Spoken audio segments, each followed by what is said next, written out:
Next on my tiny bench is yet another Magnavox CDB650. You can always tell it's a 650 because it has the little fold out program keyboard. Looks like this might have suffered a little damage along the way here and there.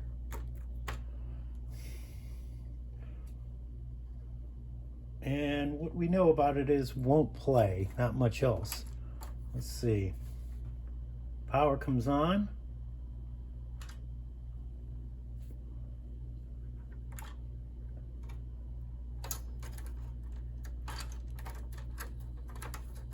Will not open.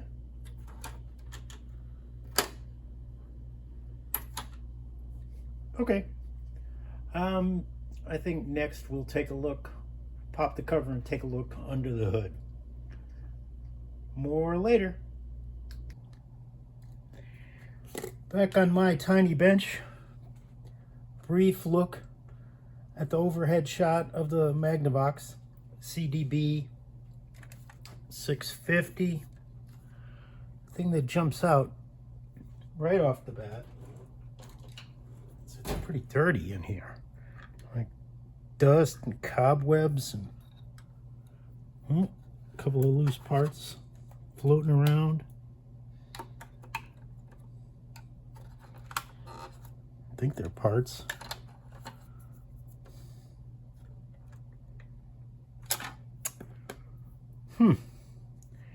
One thing I'm noticing is a bunch of these blue Phillips electrolytic axial caps. Let's just pick one. I don't want to do all of them because that'll be boring. But we'll just grab this one.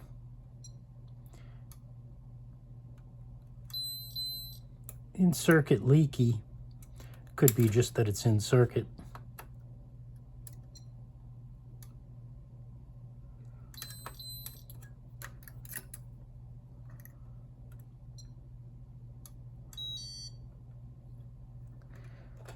That one. ESR greater than 40. Generally, if you get one of these old Philips based units, which Magnavox is, and you see these blue axial caps, just plan on swapping them out, because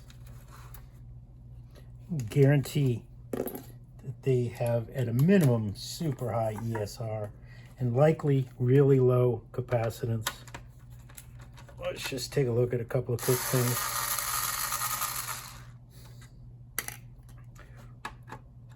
First thing we noticed was the mechanism would not eject.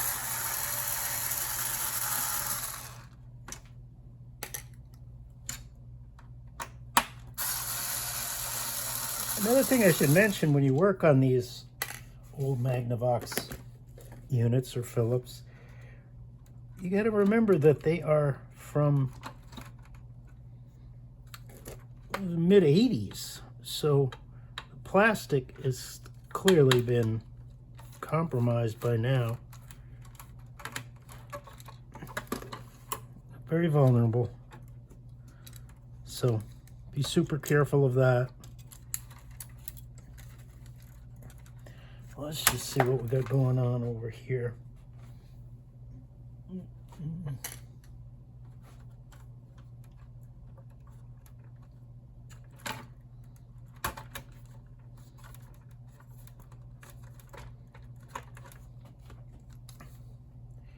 Generally, the 650 series is held in by this one screw here, and then there will be, I think, 4 springs. And I don't know where the heck you get those springs, so just have to be super careful. The springs are actually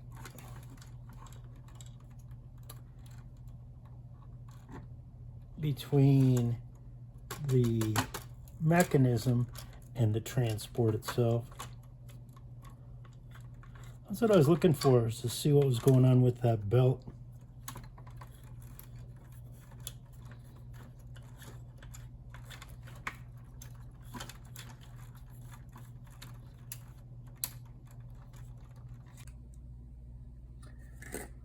Welcome back to my tiny bench with the Magnavox CDB650. A little good news and a little bad news since the recording stopped. Recording stopped because I was out of storage and didn't know it. I'm going to blame the device, but it's probably my fault for not just being more in tune. Since then, the good news is got the unit to work. The bad news is it's got so many broken bits that it's not really going to be worth trying to sell or put on the market. So I'll keep it here and use it for maybe as a parts unit, but more likely swap out unit. And by that I mean sometimes when these don't work, it's a little hard to tell if you've got an issue with the board, more likely with the servo board that's attached to the bottom of the transport, or with the laser as part of the transport itself. So quick and easy thing, if you've got one that's bad, pull the transport out, pull the board out, put the new board on the transport, try it. Does it work? Does it not work? You can quickly determine if you've got a good laser or a bad board or just what's going on. So I may keep it for those purposes. And it's a good unit, just not appropriate for the consumer market.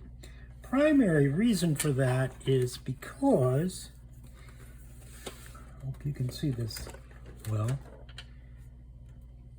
the bottom of this generally has 3 pieces that attach to the bottom of the front panel.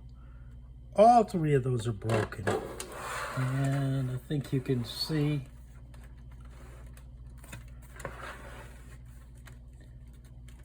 that creates this kind of movement. Now, it's fine for here in the shop, but somebody pays good money for a unit, they don't want to be dealing with that. Also, just wanted to show that it cleaned up pretty nicely inside. I showed a part of that, but since I was out of storage, it wasn't saved. Generally, you'll recall how just filthy dirty it was. Coated, all sorts of stuff. Generally, the first thing I do is a light vacuum. I don't want to use high suction because obvious reasons. These are solid core wires. They're 40 years old. Easy to just run right out of the connection. So I usually just kind of hit this first to light dusting. Then I use some kind of an all-purpose cleaner. Lately I've used this one because it's by the Sprayway people. They make really good glass cleaner, and both are quite reasonable. And I spray it down, hit it again with the brush, spray it down again, hit it again with the brush. I usually then tilt the unit so that some of that stuff can run out. Whenever you're about to do that, I recommend that you take a close look, because you don't want to hit anything like this. This is a transformer, obviously, but same thing with the coil. If you had a coil somewhere, either pull the coil, cover the coil, or just don't use this method. After 2 sprays of the APC all-purpose cleaner, and giving that a chance to dry, I usually then hit it with some isopropyl alcohol, IPA. For most purposes, I like to use 91, but I think for this I like to use 99, but I think for this 91 is fine. So you can see these caps on the top, no bulging, they look like new. And since the unit works, and since I'm just going to keep it here for other purposes, I am not going to be recapping it. I've talked about this in the past. I know different people have different opinions on recapping. My position is that some of these capacitors are as good as what I could buy today. So I test them. If they're bad, I replace them. If they're questionable, I replace them. But if they're rock solid, I'm not looking to create a little extra waste for nothing. Also, I've said in the past, people have preferences. Some people like Nichicon, some people like Panasonic, some people like Chemicon. So if I make the decision to put Nichicon in here and somebody else wanted Panasonic, was that really a benefit to them? So I usually, as I said again, I just replace the defective ones. Now, these,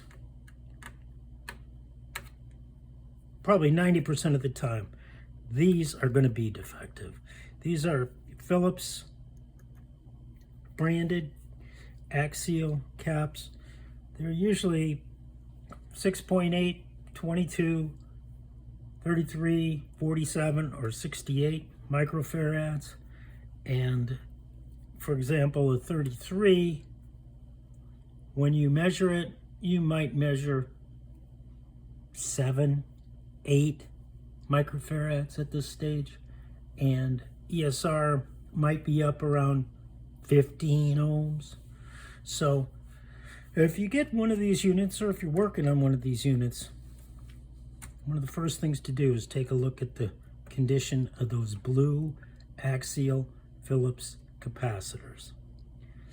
Now, just to be clear, the ones I'm talking about, I think you can see them from this angle, are the ones that have this lovely little dent indicating that this is the positive terminal. I'm not talking about the ones that lack the dent, like these.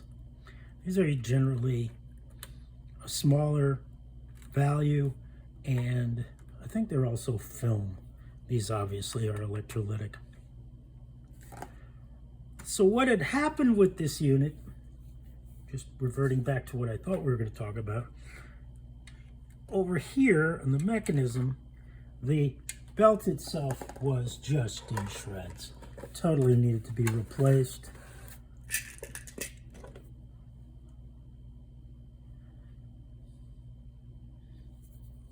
So we put a new belt on it. And that's something you should just do anyway. If you've got them open and you're in that section and it's easy enough to do, just replace the belt. Save yourself a lot of grief later. So we replaced the belt. And we also, even after the belt was replaced, this was still not operating correctly. So what happens, there are a series of mechanical levers and gears over here. Let me spin this around. So here's the graphical representation of those gears and levers I was talking about. This service manual is in German or Dutch. I'm seeing AAN, so I suspect it's Dutch, which Philips was a Dutch company, I think. So not surprising that some of the service manuals would be in that language. But here is the representation of what I'm speaking about. And what happens is you push the open or close button and a series of events occurs. Here's the belt. So this starts turning, causes this to turn. This causes a couple things to happen. This mechanism here is connected to the tray's push down, where once the CD is in, that push down helps hold the CD in place. When you're going to eject, you want that to lift up so it doesn't impede the flow of the tray.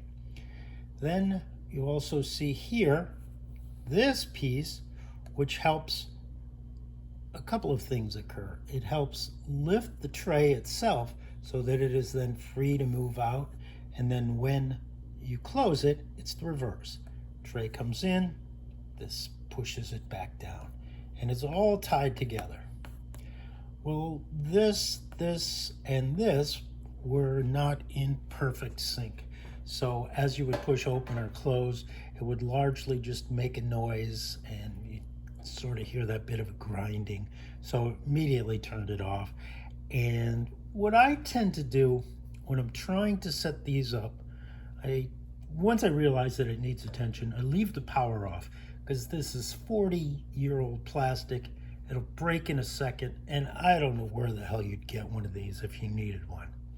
So I turn it off, and then I largely just operate things with my thumb on this wheel here, on this gear wheel. And the things have to happen in a certain order. As I say, this lifts this and then pushes this out. If that doesn't occur when you're turning this in the proper direction, well, then you probably have to realign this and this. And it's sort of trial and error, to be honest with you. So what needs to happen is you try it, make slight adjustments one way or the other, try it again. And ultimately, I got it to the point where it was working fine. As far as lubrication, this was caked in some really old lube. I took a Q-tip and cleaned it off. Now, if I was putting this on the market, what I like to do is I like to remove the old lube and then re-lube in the spaces, locations that had lubrication already on them. Since I'm planning on just keeping this one here, I will probably not lubricate it at this time, because if a piece of this is going to be used later on another machine that goes on the market or goes in a client's machine, I'll lube it at that point, so it'll be freshly lubed for that use. All right, I think next video we'll just show the operation and maybe listen to some of my favorite royalty-free music. Back soon. Back on my tiny bench with the Magnavox CDB650. And let me just show you real quick. It now closes. Spins up quickly. Opens very smoothly. Now the moment we've all been waiting for. Some lovely royalty-free music.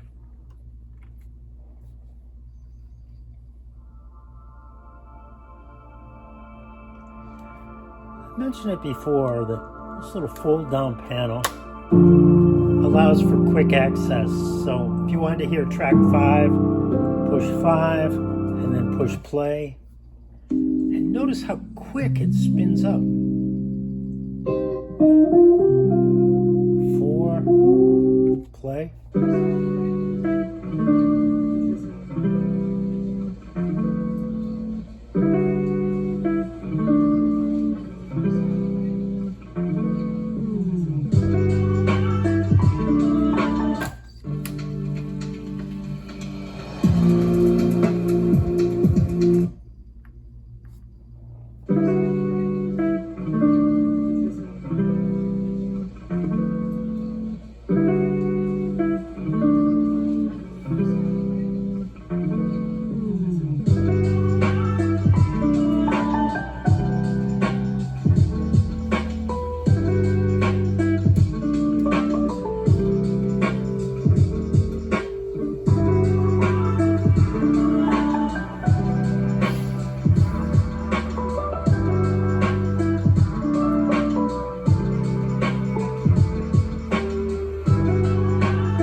And that's it for this episode of My Tiny Bench.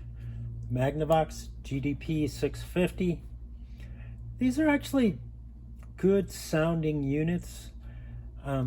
Uses the Philips CDM2 transport, which donors are still available because they made just so many of these units back in the day.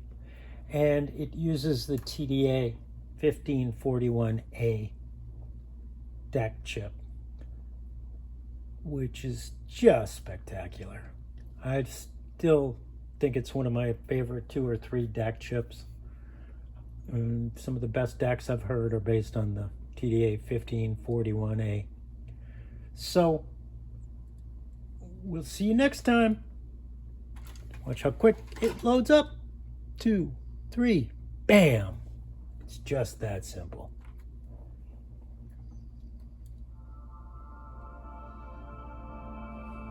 More next time.